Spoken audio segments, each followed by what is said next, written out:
उस दिन उन दोनों ने एक कैफे में मिलने का फैसला किया। उसका मनपसंद नीले रंग का सूट पहनकर खुले बालों के साथ 45 बसंत देख चुकी शुभिका जब कैफे पर पहुंची तो बुक की गई टेबल पर बैठा रवि उसे पहचान ही नहीं पाया। ये तुम ही हो ना? तुम्हें क्या लगता है?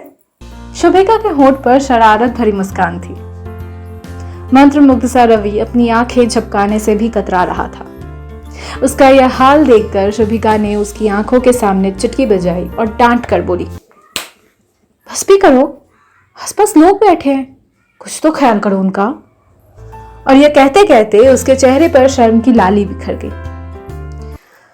बरसों हो गए तुम्हारे इस रूप को देखने को तरस गया था ना, इसीलिए। कहते रवि ने अपने आप को संभालकर वेटर को इशारा किया और बिना शुभिका से पूछे उसकी मनपसंद गार्लिक ब्रेड और साथ में कॉफी ऑर्डर कर दी।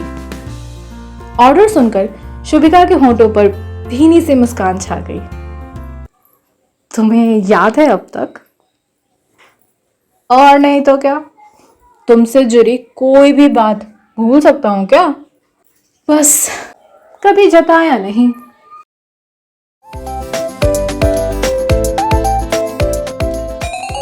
आप सुन रहे हैं कहीं अनकहीं, सुकून भरी कहानियों की दुनिया, और मैं हूं आपकी हमसफर वर्षा।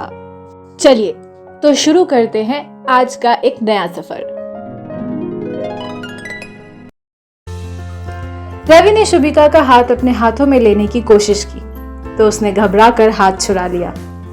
तुम्हारी ये आदत भी अब तक नहीं बदली, झूठे गुस्से के साथ शुभिका बोली। अजीब वो आदत ही क्या जो बदल जाए। रवि शायराना अंदाज में गुनगुना उठा। इसके साथ ही दोनों हल्की सी हंसी बिखेर कर इधर उधर देखने लगे कि कहीं कोई उनके जान पहचान का तो नहीं है। उस दिन उस कैफे में बैठे शुभिका और रवि ने अपने पुराने दिनों को भरपूर जिया और अपने दिल की बातें जो वो एक दूसरे से कहना भूल चुके थे वह सब कह डाली। उम्र के इस पड़ाव पर भी दोनों प्यार में डूबे किसी नए जोड़े जैसे लग रहे थे। एक दूसरे की आंखों में आंखें डाले, हाथों की उंगलियों से एक दूसरे को छूने का प्रयास करते और आंखों ही आंखों में हजारों बातें करते। यूं ही बैठे बैठे कब 2 घंटे निकल गए पता ही नहीं चला। कॉफी का ऑर्डर भी रिपीट हो चुका था। घड़ी की तरफ देखते हुए शुभिका का घबराना शुरू हो चुका था। हे भगवान, माँ के खाने का समय हो चुका है, इतनी देर हो गई, मुझे समय का तो पता ही नहीं चला। अब वो जरूर गुस्सा करेंगी।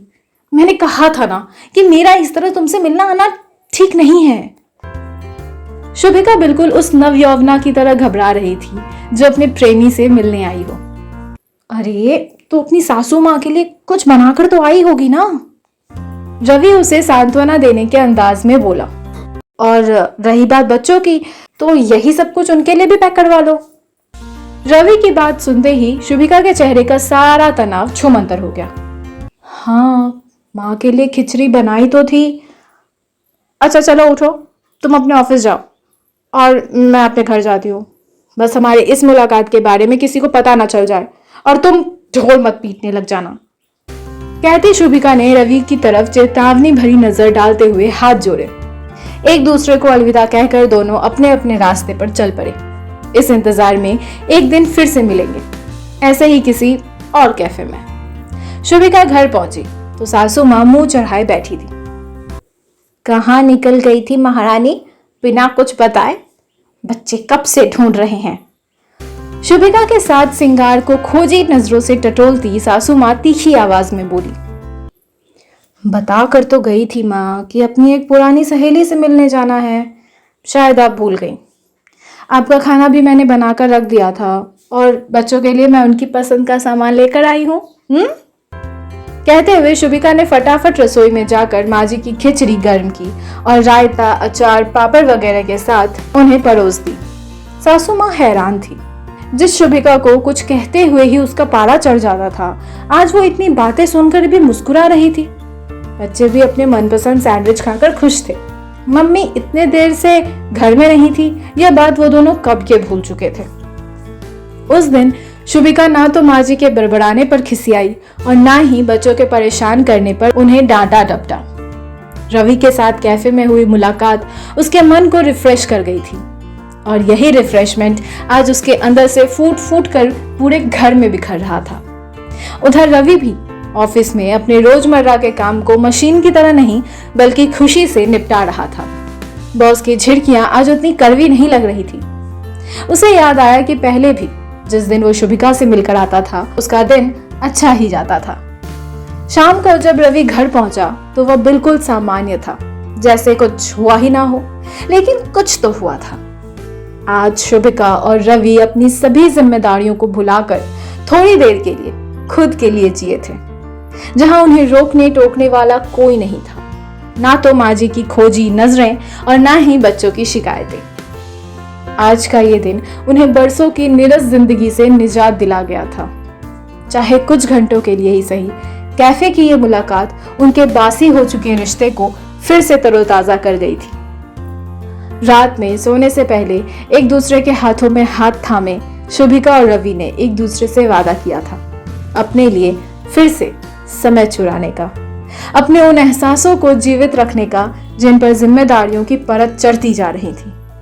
हाँ, आज उन्होंने सबसे छुपकर एक कैफे में मिलने का फैसला किया था और इस मुलाकात ने उन्हें समझा दिया था कि कभी कभी अपने लिए खुशियों के पल चुराना कोई पाप नहीं होता।